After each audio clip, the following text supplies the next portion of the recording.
Ano ai ke aloha ya kākou. Thank you for joining us today. We are here to provide you with the latest information and updates regarding the Maui wildfires. As many of you are well aware at this point, we are the state of aloha. So we ask kindly that you please operate under the value of aloha, which is extending respect and kindness to each other.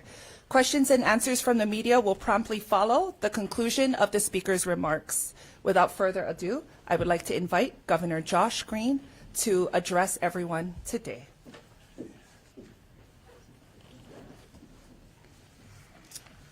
Aloha, everyone. Good to see you all.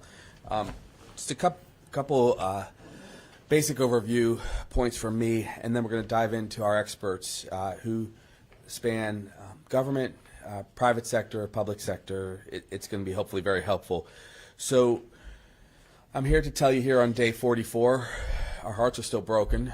They still are broken 97 times over. 97 people have been lost, and 80 individuals have been identified, and there are 23 open investigations still, or active investigations by the Maui police. So I wanted to share that with you. That's where we still are today.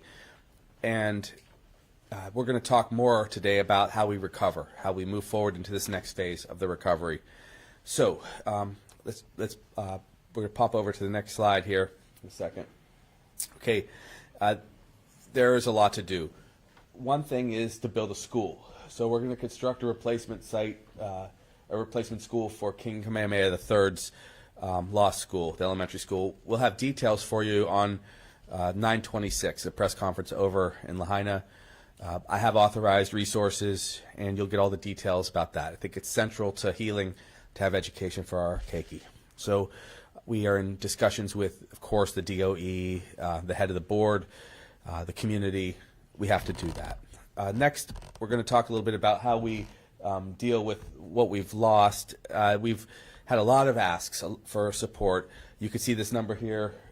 15,931 individuals have registered with FEMA. It's a big number. That's even larger than the universe of people displaced because, as you know, a lot of people who even were outside of the impact zone were affected by lost business, lost ability to get to their house, and so on. So that's pretty important. Also, we're going to provide a lot of support for those to reconstruct their lands. As of this morning, we had gotten through just about half of the 1,500 parcels that were impacted in the impact zone, just about 700. They will begin to allow people to go on Monday back into their properties. And it's going to be a slow process. It's going to be very carefully done because a lot of the ground there is has ash throughout. A lot of the ash is felt to be fairly toxic, so they're probably going to ask people to don protective gear, just so people are aware. And it's going to be a very emotional time. We're going to have support staff there. We're going to have emotional counselors and so on as people go through. So that's an important thing. Also, in addition to that, we've worked with the Hawaii Army Corps of Engineers on a contract. First it's FEMA, as you know, first it's EPA, as you know, for 3 months to clean out the toxins, and then 9 months from the Army Corps of Engineers. That contract is going to be a big one. It'll be somewhere between $1.2 billion and $1.5 billion, keeping in mind that the federal government's already authorized a 90-10 split with us. They'll pay at least 90%. And we're hopeful, if we do have large costs, that they'll ultimately pay 100%. We'll lean on our congressional delegation for that extra 10%. So that's important. One other thing here is rental assistance available through FEMA. We're going to talk in much greater detail about that through our partnerships. People are not going to be displaced from hotels into a homeless state. We have the guarantees that we can get up to 18 months of support. It's a very nuanced process. We're going to talk about some of the details. Hotels are our safety net. Hotels are our safety net, and they have taken care of a lot of people. 7,996 people, in fact, as of today, across 40 hotels on Maui are getting shelter, are getting care. Over time, that will change. We will move people to longer-term rentals in different circumstances that suit their lives better. But I wanted you to know about that. Some key dates. I told you about 9/25. That's the reentry date where people could, in some cases, go back to their properties if they've been cleared. Then there's the 9/29 date. That's a date where that was the safe harbor date. But I don't want people to be confused. We still will continue to care for them. That's when there were kind of fewer questions that were asked. Everyone in the urgency of the moment would at least get to that point. And then another date, 10/8, when we allow for the reopening more formally of West Maui. There's nothing magic to that except that it was 2 months from when the fire occurred, and we have to just begin to heal. We expect very few travelers overall to West Maui in that time, but I know it causes some concern. So that was what I wanted to first share. Next slide. We have formed a joint housing task force that's dealing with all these details. A lot of people get together, whether it's people from Department of Human Services or my DBED team, our coordinators. We coordinate with the private sector also because they're going to help us pay for a lot of this, and the humanitarian sector. So a lot of input here. That's the dates I unpacked for you.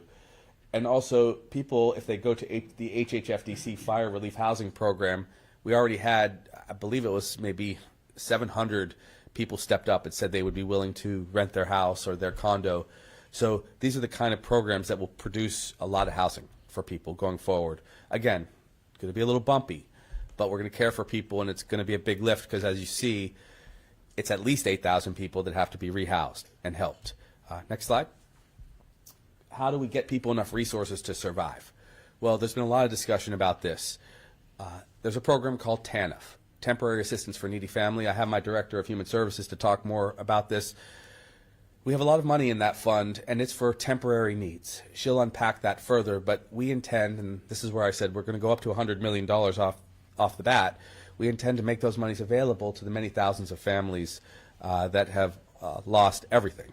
I think there's at least 3,000 families that are in pretty deep trouble, and that would produce a pretty large check. If you do the math, you could see it's about $30,000, but we're not sure yet what that final number will be. We're working that out with TANF. But that, combined with what philanthropy can do, means that we can produce a lot of resources so people can get first and last, or they can buy clothing for their kids. That's very important. In addition to that, you're going to hear about DSNAP, which is Disaster Supplement Assistance. That's food, and Kathy will unpack that for you too. Next slide. So again, here you go. We're welcoming visitors back to our state. Why? Because we learned the lesson in COVID. If you're not clear about when people can come back, if you're not clear about when you open, the mainland and the world don't understand. They don't understand the difference between one island or another. They don't understand the difference between West Maui or Kihei. Again, we're going to be very compassionate to those who have lost their homes. We're going to make sure that they have spaces to stay and not get displaced. But we have to start. And so I think October will be a very slow month, which it is automatically in Hawaii. And I think by the time we get to Thanksgiving and Christmas, people will be grateful that we have enough revenue to keep them in their jobs, pay for the school we have to build, pay for their services, and take care of people. So that's a big date. That's your date there. And you'll see that that will speed our recovery for those who have suffered so much. So I wanted to make that point. That might be the last of my slides. Let's see. Okay, yeah, that's it. So again, we're offering a lot of options. You're going to hear about our relationship with Expedia, VRBO over time. We've had a lot of great support from Airbnb. There's been 1,400 people already on the Airbnb platform that are getting housed, and they're getting it for free. They offered a second month for free. We're shifting, we're transitioning, and that is pretty much what I wanted to share with you today. There'll be lots of time for other questions in a moment, but why don't I give it over to my experts now? Okay.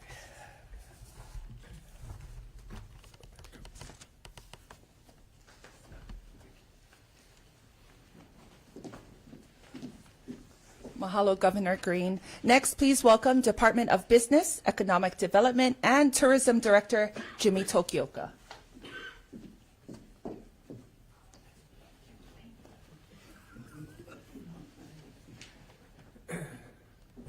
Good morning and aloha.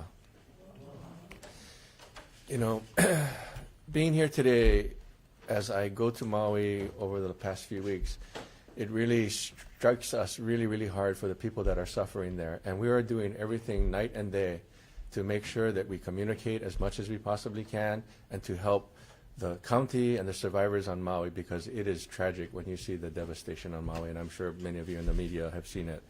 So on behalf of the Governor's Joint Housing Task Force, mahalo for allowing me to update you on the housing efforts for the Lahaina wildfires and the temporary housing transitions. We want to extend our gratitude to our partners at the Department of Human Services.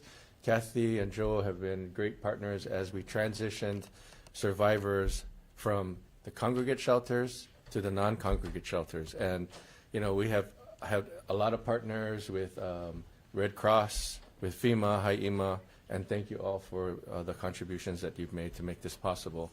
In speaking to the Red Cross people that have come from all over the country, we moved in the first 2 weeks 5,000 people from congregate shelters into hotels. According to the Red Cross, that's never been done before in the places that they service across the country for all of the different disasters that they service. So it was a big, heavy lift from our department, myself and Luke Myers at the convention center. We set up a communications room there where we could communicate directly with the Red Cross, with FEMA, with HIEMA, with now HUD, with SBA, because being in the same room helps us communicate, and it's worked out really, really well. I'd also like to recognize the hotels, vacation rentals, Airbnbs, and timeshares who have been housing the 8,000 shelter survivors and hotel employees, many of which are survivors themselves. I would also note that the ILWU, the union that many of the hotel union workers are affiliated with, have 2,700 employees that work in West Maui. Of those 2,700 employees, 1,500 were directly affected by the fires. And so when we're there, you know, they certainly reach out to us and want to make sure that we understand their plea, that they want some normalcy and they want to continue to be communicated with and to be communicated and assisted with as we move forward. So to that end, we're in constant communications. In addition to that, Hawaii Finance Development Corporation, which is part of DBED, created a Hawaii Fire Relief Housing Program, which has more than 1,300 property listings and has over 300 families that have been placed to this date. So for that information, I think one of the slides is that we're going to put up is the Hawaii Hawaii Fire Relief Program, which we're pleading to homeowners and unit owners that if you have additional units, please put them into this program, because we need as many programs as we possibly can to move people from the hotels into shelters, into more comfortable shelters like Airbnb, like a vacation rental, places that have a kitchen. Just a simple fact of a regular refrigerator and a stove. These are the types of accommodations that we're looking to house our survivors, and we will not stop until we get to that end. Moving forward, we are working with these associations to provide these rooms, and in the meantime, we want everyone out there to know that we do not condone properties that are asking survivors, including their own hotel employees, to leave without another housing solution in place. So we want to make that clear. We want to make sure that every single survivor has an opportunity, wherever that may be, for shelter, you know, during this time period. We went out of our way as a team at DBED and through the governor's office to provide a premium daily rate. FEMA was incredible during this time. So we're asking for your assistance as we move forward, because FEMA, Bob Fenton stepped up in a huge way with his team, and certainly the governor and DBED appreciate all of the efforts that Bob worked towards. Again, we want to thank our federal and state and county partners, our community partners for making this happen, and you know, myself at DBED and our team want to make sure that we can be the conduit connecting the state resources with everyone in the community. As for business recovery, the state transferred $12.5 million on September 12th to the Maui County to support businesses that were impacted. The details of those funds are being finalized, and it's complicated because we want to make sure that the money stays on Maui. It's not easy to make sure that all of these businesses are registered with whichever entity we move with, but it's not as easy as you can imagine getting money to many of these businesses who have lost everything. And we are very cognizant of that, and the governor wants to make sure that we help them to the best of our ability. So when those requirements for the funds are publicized, we will let people know at that point. And we'll continue to update everyone on the progress that we've done with that program. So mahalo and aloha for the opportunity to speak with you today. Thank you.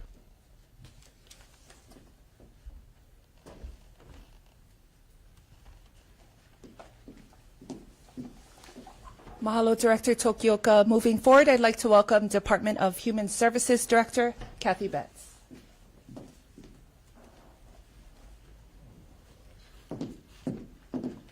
Good morning and aloha.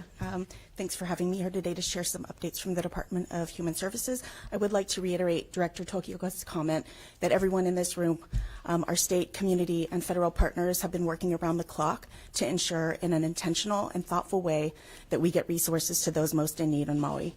I'm going to provide a few updates for the Department of Human Services today, some ongoing programs that we launched very quickly in the first few weeks after the fires, and as well as the TANF program that Governor mentioned. We've been working closely with the U.S. Food and Nutrition Service, FNS, for waivers to support survivors on Maui. One example is a statewide waiver to allow SNAP to be used for hot meals purchased from retailers through October 14th, 2023. This is important because we have many families without kitchens, and they may lack the ability to cook and prepare their own food for their families. We also launched on Monday Disaster SNAP that Governor referenced as well. DSNAP is a one-time food benefit for households living or working in Kula or Lahaina who are directly impacted due to loss of housing, loss of employment, and food loss. DSNAP is only for households who don't currently receive SNAP. Current SNAP households in Lahaina and Kula were automatically issued a supplemental benefit on September 20th and don't need to apply separately for DSNAP. We have application sites that are launched statewide. The Maui location is at the Hyatt Regency and is open through Saturday, September 23rd from 8 a.m. to 6 p.m.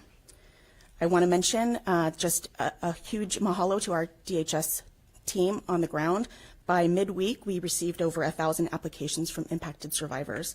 I also want to stress that interpreters are on site and materials have been translated. Finally, I want to mention the TANF non-recurring short-term or NRST program. We worked quickly and collaboratively with community-based organizations in Maui who know their community's needs best to launch the TANF program for families impacted by the disaster. We're working quickly to finalize the application process and eligibility requirements for a program that will utilize, as Governor referenced earlier, up to $100 million in support for Maui wildfire survivors. TANF funds may be used to help families with dependent children with up to 4 months of housing, utilities, and transportation costs to assist with one-time purchase of clothing and school supplies. I want to stress that this program is separate from our regular ongoing TANF public assistance program that provides ongoing monthly benefits for families. Finally, I just want to thank our DHS team for really rolling up their sleeves and working around the clock to ensure these survivors' needs are met in a timely and trauma-informed way. Mahalo.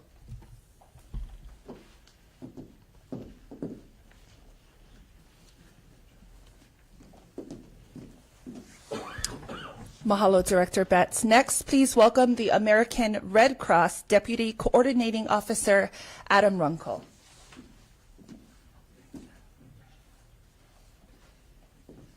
Good morning and aloha. The Red Cross continues to work 24/7 with amazing partners to make sure that people have the support that they need. Our primary focus at this time is the continued care for nearly 8,000 people who are in hotels. That is about 78% of the pre-disaster population of Lahaina. This support includes making sure that every family in our care has 3 nutritious meals per day, health and mental health services, and access to recovery resources along with daily essentials. The care that we're providing through our non-congregate sheltering program, also called NCS, will continue until all survivors have appropriate and comfortable housing solutions. All survivors in our NCS care who resided in Maui before the disaster and whose primary home was made uninhabitable by the wildfires will continue to receive shelter and will not be impacted by the end of the safe harbor period on September 29th. For those of you who are worried due to your citizenship status, let me reassure you. The American Red Cross is not a governmental organization. That allows us to be able to provide our care to everyone in need, regardless of citizenship status. Furthermore, we do not allow survivor information to be shared with immigration authorities. I would also like to reassure those in our sheltering care who are nervous in regards to the October 8th reopening of West Maui. That date has no bearing on continued non-congregate sheltering services, and at this time, the availability of hotel rooms is not a limiting factor in our ability to provide shelter and other services. Red Cross workers are also available every day to help answer questions and to reassure those who may be anxious about their ability to remain in the program. We also have a website, redcross.org/HIHelp, where survivors can find additional information, and they can also set up a time to speak directly with a Red Cross representative. I would also like to share that since August 8th, the Red Cross in Hawaii has distributed over $10 million in direct, immediate financial aid. That assistance has reached over 4,100 families, representing more than 9,800 individuals, and we're not done yet. Our shelter resident transition program will be providing additional financial assistance to families in our NCS care in the weeks and months ahead. These funds will be tailored to meet specific recovery gaps that families may have, such as a need for rental assistance or transportation. And that will help them secure longer-term housing solutions. Another phase of financial assistance will be open later in the fall, and that will be for those who resided in Maui prior to the disaster and whose homes were made uninhabitable. And we'll share full details along with information on how to apply in the coming weeks. To close, the American Red Cross is working around the clock to deliver our compassionate care to everybody in need. We're here for you. We're going to be here. We're not going anywhere. If you need help and we haven't been in touch, please call us. Our number is 1-800-RED-CROSS, or you can go online to redcross.org/HIHelp. Mahalo for the opportunity to speak with you today.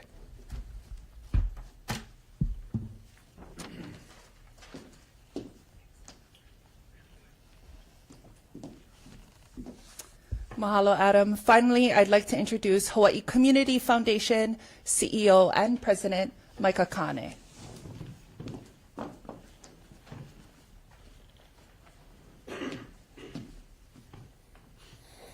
Aloha mai kako.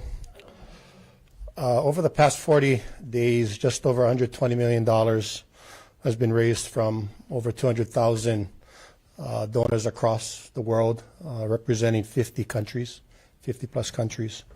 Nearly 25 million has been either appropriated or is in the pipeline to more than 100 community organizations throughout the state supporting Maui County.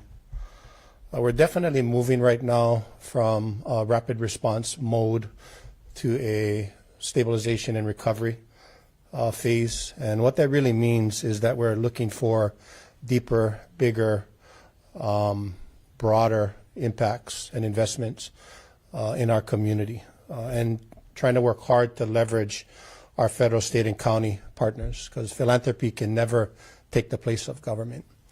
What that means is investments in temporary housing, investments in temporary schools, investments in temporary transportation, investments in temporary healthcare services, all things that hope to create this interim new normal that the people of Maui should expect, and from this team of leaders here. You know, each of these buckets, there's federal, state, and county funding that philanthropy looks to leverage. We want to either be the first in or the last out, and be leveraging on the back end to make use of those federal dollars in the most efficient way. We have a little more than $90 million remaining, and if you look at the number that the governor put up on screen of 15,000 people, you're looking at just about $6,000 per person and place. It's not a lot of money when you look at the 2, 3, 4-year journey that we're going to be on. I think, having been through, this is our 4th disaster as a community foundation, and there's a lot of elements that kind of reoccur in this transition period that I wanted to speak to, and it's this feeling of dysfunction, and it's this feeling of, the outside looking in and saying, I see a lot of dysfunction, and that's a natural thing that occurs at this time of a disaster. I think the trick is to really shrink down that period as much as we can, because it's just a natural evolution that occurs. Every disaster is different. This one is extremely complex. I have a lot of empathy for our government leaders right now who have to deal with that. You have half of the population that wants to be told what are they going to do and what are you going to do. You have half of the population saying, I want input on what you should do. And balancing that is a very, very difficult thing to determine. We're leaning a lot on Mayor Bisson's community outreach that is occurring right now. We're leaning a lot on our community partners in the community to give us that feedback, to understand really where community wants to go.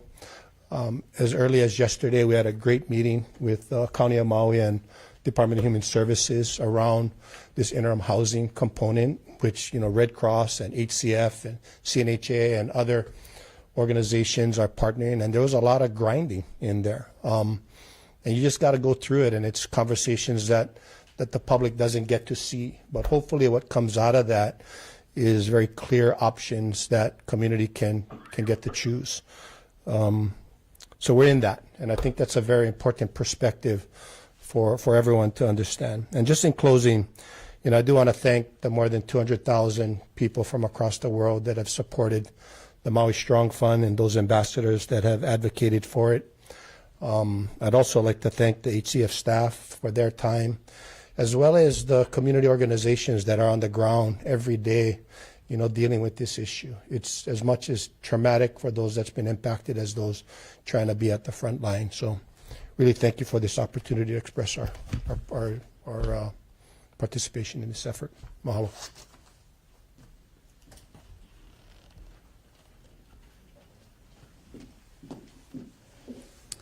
Mahalo, Micah. Now we will open up the floor to questions from media. Please raise your hand and await my acknowledgement, at which time you will be asked to state your name and news organization before proceeding with asking your question. In the spirit of allowing everyone in attendance the time to ask a question, we kindly ask for your kokua in raising one initial question per media outlet. You're welcome to ask additional questions after all media outlets have asked their first question. Mahalo nui, and with that, we will start with Jennifer, but can you restate your name and your news organization? Hi, I'm Jennifer Gallagher with the Associated Press, and my question is for the governor or anybody else who is able to answer. I was hoping you could elaborate a little bit more on the reentry process that's starting on Monday. There's been some details about how they'll have to apply for passes, and there's going to be escorts and things like water and shade and toilets.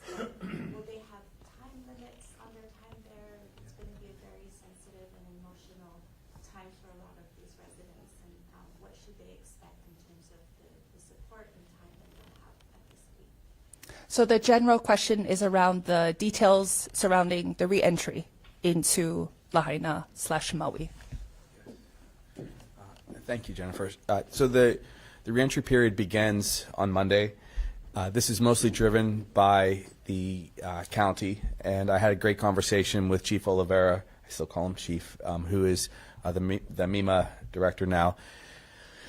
They're going to be as flexible as they can with people. They anticipate some people will only want to go for a very short period of time, a few minutes, to say goodbye, in a way, to their property. Others may want to stay several hours. They're going to be very accommodating. They will be providing a lot of protective gear, and they're also going to be mindful of the environment at the time. For example, if winds are very heavy or high and there's anything moving the ash around, they're going to be more careful. They're going to go methodically through a very large number of quadrants or zones, and I would actually defer to them for any more details than that. I think it's going to take several weeks at least for them to get through.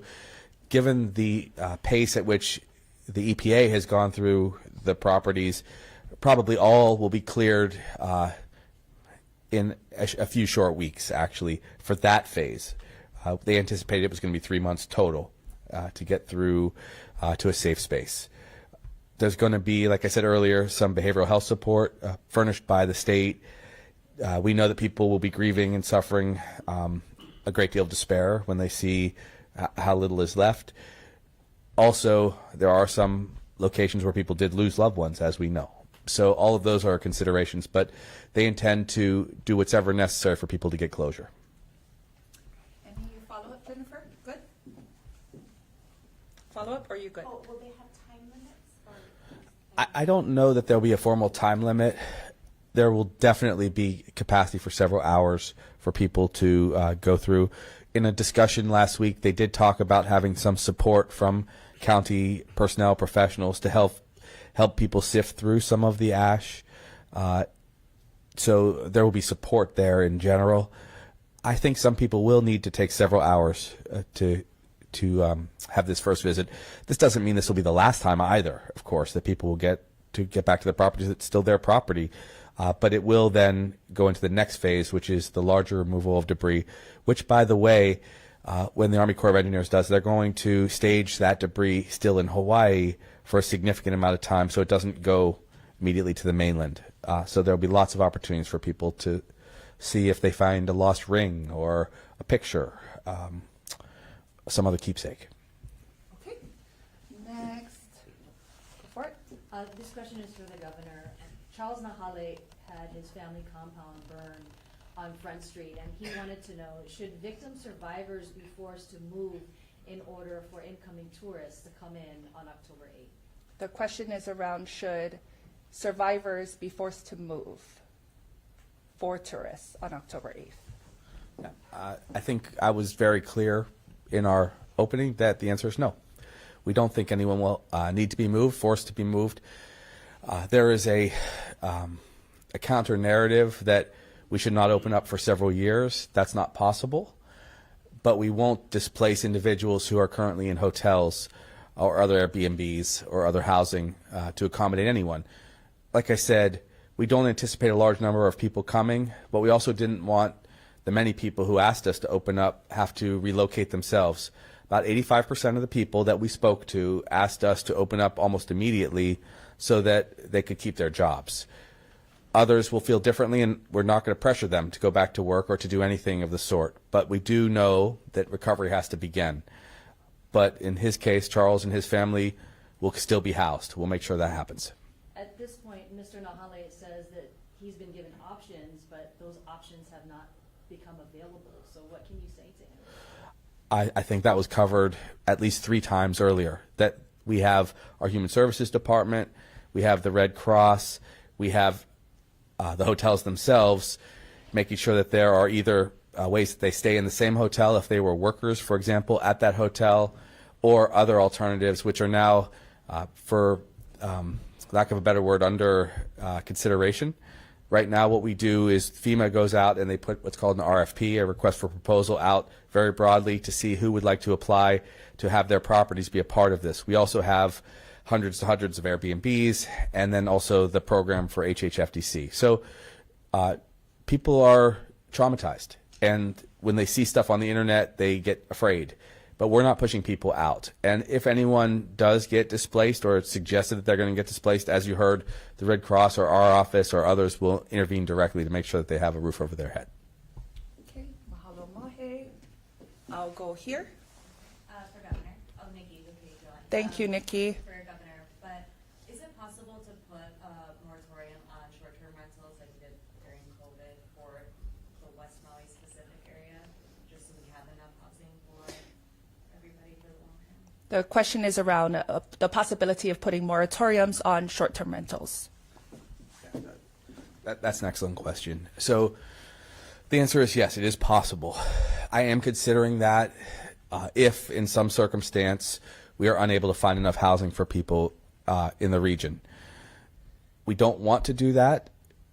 If short-term rentals and others don't step up in large enough numbers, what we will do is we will likely make a significant offer well above the regular base rate of rentals to people to see if they'd like to become a part of a program significantly higher than, say, renting out a regular 2-bedroom apartment for the period of 18 months. That would be the plan. We're not keen on doing that right now because we think there'll be enough people that decide of their own accord that they'd like to participate in these programs. But I am reserving that as a possibility. So I implore people out there, please consider putting your unit into the rental pool so that we can give you secure rentals for these severely affected families for at least 18 months. Please do that. It'll make it easier for all of us. Everyone has struggled and suffered so much, and there's been incredible generosity in this space, so I think we'll succeed. But we do have the breadth of several months that we can continue to use, like I said earlier, our safety net, which is the hotels, to care for, I think it's Charles' family and others. Any follow-up, Nikki? You good? Sure, it can be a little bit of time, but for those who aren't mentally ready to go back to work, I know unemployment benefits, if the boss asks you to come back and you lose your benefits if you refuse work, is there going to be anything in place so if people aren't mentally ready to go, they don't? So the question is around the October 8th opening and whether or not there will be services in place to help those that may not want to return to work. Yeah, we intend to be generous and extend unemployment benefits longer if necessary. Also, being in a state of trauma, PTSD are completely legitimate reasons to not go back to work. And that is the case for many people. Although I was astounded how many people came to us who were workers in different hotels and different industries who asked very passionately that we start now, that we start opening up, because they felt that the likelihood of there being a chance to stay and continue to live in Hawaii was dependent on them not having their jobs taken away. And so, yes, there will be unemployment still available. We had over 15,000 new applications for unemployment on Maui alone because of the fire. And we know that some people can't go back because their business was on Front Street for a long time. But the many workers, and you heard those numbers from Chair Tokioka, there's a lot of people that are at hotels that want to get back there.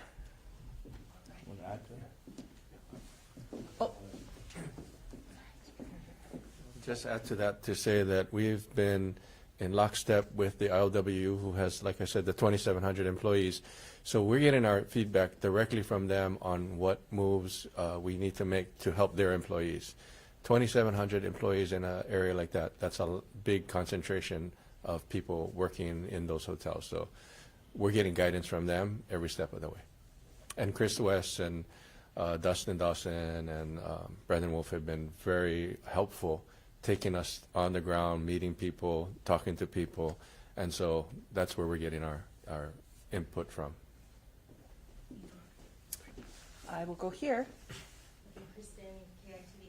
Gov, can you just address, I know we can't control people's behavior, but there's a real concern about tourists coming in when they're allowed to be disrespectful or maybe even intrusive, and that is a concern among the local people who are still breathing and emotions are high. Can you just address that and maybe what you're hoping to see when the reopening happens? So the question is around addressing respectful tourism upon the 10/8 opening and what the governor would hope to see with regard to tourist behavior. Yeah, good question. So, first of all, I expect people to be mindful in general of our needs that people travel with Aloha. No question about that. What it looks like for October and November are individuals traveling to Maui are very often people that have been here many times before, that have a long-standing relationship with the islands, that are well known to those hotels, and therefore they are the kind of travelers that have been able to absorb some of our culture and should be thoughtful. I can't control people's behavior, as has been evidenced by all kinds of interactions with people out in public. What I can say is the appeal I'm making to everyone is come and help us heal. And the only circumstance in which people should come to Maui in the course of these next couple months is if they feel that they can offer more resource and help us heal quicker, because Maui's going to be here forever, Hawaii's going to be here forever, but these intervening months, I think only the most dedicated and committed travelers will ultimately make that decision. People had to really soul search as to whether they would come back in the months of October, November, December this year.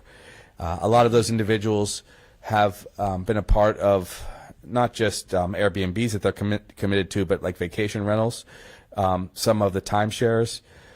Those people have been coming to Hawaii for many years, and I can't imagine they're going to suddenly become antagonistic to our local friends and families here because the fire occurred. Actually, this is a time for people to come together, and I'll be making that appeal, as I have been nationally again this weekend. So I'll keep reiterating that. I don't think we're going to see that kind of conflict. Go here. Thanks, Chandler. So I believe Red Cross and DHS is kind of tied together. Adam, you had mentioned fears of immigration services trying to tell people we're not here to round you up and send you back. And Kathy, I think you had said interpreters are also something you're trying to provide. It sounds like there's a real concern that those people are not getting access to services they need. I'm thinking in part the Micronesian population that is in Lahaina and around there. So it's kind of tied together. Immigration fears, if you can't talk to somebody in your own language and say, I need help, and you're worried about being picked up, it sounds like you're worried that there's people out there that aren't getting served. So the question, Chad? I don't know what the question is. The question is Sorry, I'll get to the question coming shortly. from, the immigration fears, is there a real fear that there's people that are not getting service? Because Got it. Noted. So the question is around, are there in fact real fears around an immigrant or immigrant population living in Lahaina and throughout Maui that may not be getting services? well said. Thank you. You're welcome. And that is an excellent question. And yes, you are correct. We are concerned about that. And it's not just for those on Maui, but in the experience of the American Red Cross, we see that time and time again with disasters all across the country. And so what we want to make sure is that it is abundantly clear that our services, that the services from the American Red Cross, since we are a non-governmental agency, since we are a charity, we are allowed to provide all of our care and to everyone in need, regardless of citizenship status. And it's understandable why people who are concerned about their documentation status and so forth, those who are undocumented or individuals from compact nations, that they may be hesitant to come forward for assistance because oftentimes they may mistake the Red Cross for a governmental agency. We do seem somewhat official in some regards, but I want to again reassure everyone that our assistance is for all. And again, if you've been fearful, if you've been hesitant in coming forward, please call us, 1-800-RED-CROSS. We are here to help you. And just to reiterate, to your point, any information that you share with us will stay with us. We're not going to pass that along to any immigration agencies. Okay, now are there enough people that can speak not only Spanish, Tagalog, Ilocano, the sign, but Chukis, Marshallese, and so forth? Yes, we were working very closely with many different community agencies, along with DHS, to identify those who are able to interpret out in the community. Also, language is one of the factors, but also ensuring that we are partnering with trusted community leaders in that space as well to just increase the comfort level in working and reaching out to the Red Cross for assistance and ensuring that all of our programs, whether it be enrollment into non-congregate sheltering, whether it be enrollment for financial assistance, that those are all fully accessible and understandable to those who are in need. There's a little addition there too. So for those who are COFA individuals, we do have an additional capacity through what's called TANOF, other financing. Right now, $5 million, I believe, was where we're targeting. So there are similar resources that are not that unlike TANF, but for individuals that fall into that category. Again, Kathy has to be very diligent because the federal government's mindful about how we use those kind of monies. We have a lot of them, but we have a lot of struggling post-COVID. I think I read in Civil Beat today about the post-COVID era of poverty, and that is very relevant. It's a good article, and it is relevant to what we're trying to do. Yeah. That's a good question, Chad. Thank you for asking it. I think that we have to hold these communities central to recovery. We understand that it is a large population of immigrants, especially Filipino immigrants. As a daughter of a Filipino immigrant, I've been on the ground and spoken with survivors and seen the impact that it has critically had on this community. So we hold language access. We know that language access is important, but it has to be core at all of the services we provide. We have to have interpretation. We have to have language access. We also have to have culturally responsive community groups that are our partners on the ground who can make that warm handoff for services. So we've been working really closely with our community groups on Maui. We've been at the community fairs. We've had MedQuest there, signing people up for health insurance coverage who may have lost it through loss of employment. We've also had our SNAP folks there, as well as Governor referenced, the temporary assistance for other needy families, which, we're one of the only states in the nation that has a state-funded program for folks who are mixed citizenship or folks from compact nations that may not be able to access federal funds. Thank you. Anyone else? Good?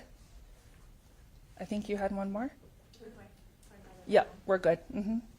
Another round. Yeah, okay, thank you. I know you've talked, Governor, I know you've talked about how people won't be displaced from their accommodations to make room for tourists. But you also talked about how, there's a need to get people into more comfortable accommodations, places with kitchens, et cetera. But I talked to some Ilocano housekeepers who are staying at the hotels where they work, and they have anxiety about moving again. And for the folks who might prefer the accommodations that they have, with October being a slower month for tourism, will they be allowed if that's where they prefer? Got it. So the question is around clarification, notably for workers, hotel employees who are temporarily being sheltered at hotels who may prefer to stay at the hotels in which they work versus alternative accommodations. Yeah, again, people have gone through so much. We're going to try to help manage their trauma. And so to the extent that we can, we'll try to move people as little as possible and keep them in a space that they feel safe in. Over time, everyone's going to move out of hotels over some period of time. And so we will leave that to our housing committee. I can have them, again, weigh in. For, I think, a significant period of time, there's going to be a lot of space. And so I don't want people to worry too much. But we're still going to err on the side of protecting our people rather than tourism. It has to be said, they go hand in hand. If we don't have enough tourism, we don't have enough services for people to have school or food sources. As Micah said very eloquently to me a few times, you have a lot of needs and they keep going on. They don't just end after a couple months. You have to save some monies for later. And we're trying to make sure we smoothly go from this traumatic phase to a place where people have begun to heal and then definitely move into houses. We haven't even talked yet about building. And I think that's in a way good because I think that's pretty far out. We have to hear from the people of Lahaina. We have to hear from FEMA what they think we should build for kind of bridge housing. Right now, next couple months, we'll slowly move people into spaces that are actually much more suitable for large families. I don't know how many times we'll have to say it, but we'll keep reiterating it. And if there are examples where someone feels too much pressure, they'll reach out to us and we will settle that down. Thank you. So, as I mentioned slightly in my comments, we are working with every single hotel that has taken in shelter survivors. Many of these hotels, as you can imagine, that was the first place of refuge that the employees went to. They went to the place that they worked, if it was a timeshare, vacation rental, or a hotel. And many of them took them in and housed them. And, Red Cross knows that because we sent the Red Cross to many of these properties that weren't able to connect with the Red Cross, didn't have the cell service and all of that. So we have communicated with them that if their employees want to stay at those properties, then we're encouraging them to take their employees and keep them there. We hear the same thing that you're hearing. We're also hearing that some of the employees have bigger families and they want a different unit. They've appreciated the fact that the hotels took them in. And when they took them in, they had no assurance that they were going to get paid for that time. And in the first few days, it wasn't part of the contract that they were going to get paid, but they took them in. So I will say that, I said this before, the Royal Lahaina and the Outrigger Kaanapali Beach did it without a contract until the Red Cross got there. So it was, a lot of coordination and a lot of goodwill from these hotel properties. So we're, in constant contact with them. Most of my time during the day is trying to figure out where these next moves are because, we can't just take over the property, but as the governor said, there's an option that's out there that we don't want to use, and hopefully we can find places for the shelter survivors, especially all of them, but the employees, hopefully they can stay at those properties. I do want to say, to answer part of Nikki's question, is when the fire happened and reservations were being canceled, we did surveys with the hotels and people that canceled and asked them why they canceled, if they were going to come back. So a lot of the people they felt guilty. They know a lot of, as the governor said, they know a lot of the employees at the property. So they didn't want to be an inconvenience. Many of the surveys that came back were telling us that. But what they were also telling us is that they are coming back. They might pass on Maui this year, but as things get better, they do really want to come back. So that message is loud and clear. HTA also is putting out messaging from the local community on, what type of tourist or what type of visitor experience, we'd like to see during this time at Maui. And I learned yesterday, and I went to the site, MauiRecovers.org is an excellent site for all of us to use as a reference because, it is Maui's recovery team. We are here at the state and we are working with the county, but if you go to MauiRecovers.org, there's a lot of information there.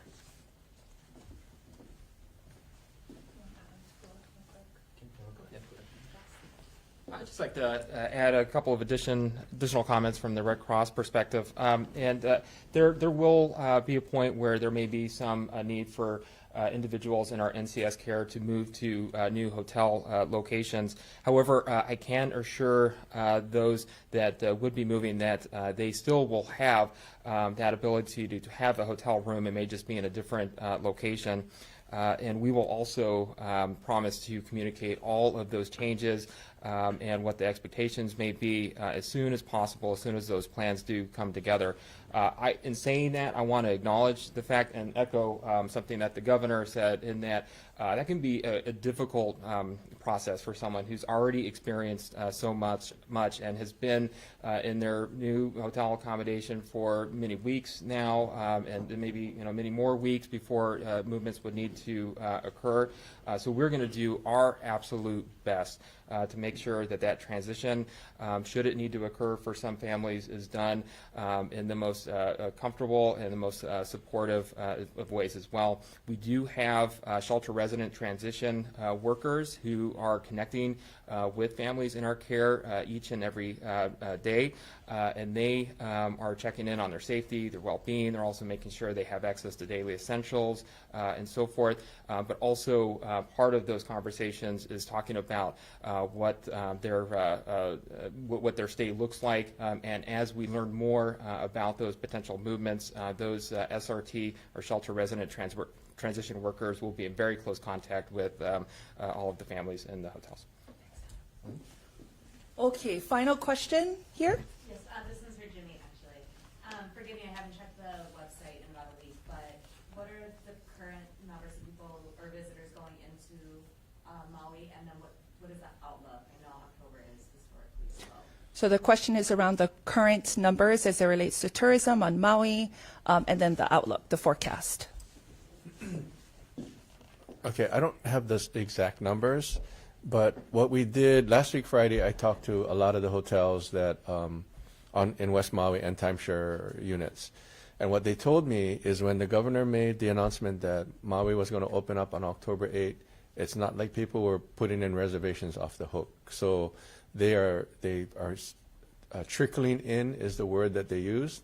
They also said what's more concerning is January, February, and March is down. So I think it goes back to the surveys that we took that, you know, people may be passing on Maui, but, you know, we knew from, you know, the feedback we got from the hotels that their employees, the hotels and the employees, that, you know, they wanted some kind of normalcy, and that was a big part of the decision to open. But again, Nikki, I can't give you the exact number, but the reservations are down. So I'm going to have another meeting with them later on next week, and we're going to be updating that information every single day, every single time we meet. But for now, it's down, and many of them, and we as well, thought that that was going to be the situation. Okay, good. So again, look, thank you. None of you asked about another topic, which I'll mention just briefly.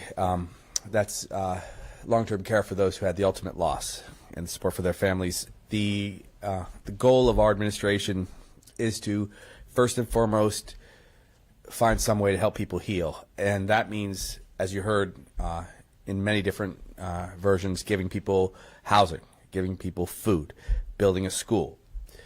For those who lost a loved one, I spent some time this week in New York, across the country. I'll continue these conversations nationally to find a pathway to get a reserve of money for us to provide compensation to those families who suffered the ultimate loss, which is a lost loved one, or who were injured in the fire.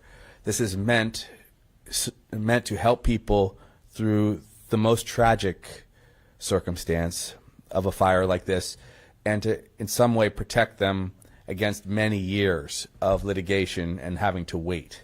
So I do intend to pursue that. I hope that everyone understands it's just meant to help people who suffered terribly. There will obviously be a lot of discussions. There will be litigation. There will be assessments of where we fell short, where we could have done better. That's the work of the Attorney General and any number of investigators. But for my part, we're going to do what we can to care for those who lost a loved one. And that will mean resources, financial resources. We'll do a lot of these things in the coming weeks and months. I plan to have some significant announcements on or around October 8th. It'll be the next major conversation that we have about those kind of issues. But please, make sure if you're out there, if you have need, if it affected your family, if you lost a loved one, make sure that someone either at Red Cross or FEMA has your contact information. Even send it to our governor's office or talk to the Maui police force so that we can make sure that whatever available resources we have get to you or your family. I'll pause there and just say mahalo to everybody from across the planet who's been so generous, and across Hawaii who's been so understanding about how this affects us all. We will get through this, even though it's going to be very gut-wrenching at times, but we'll care for our people. Aloha. Mahalo. This formally concludes today's news conference, and just want to say thank you, everyone, for giving us your time and attention, and please continue to malama Maui. Mahalo nui.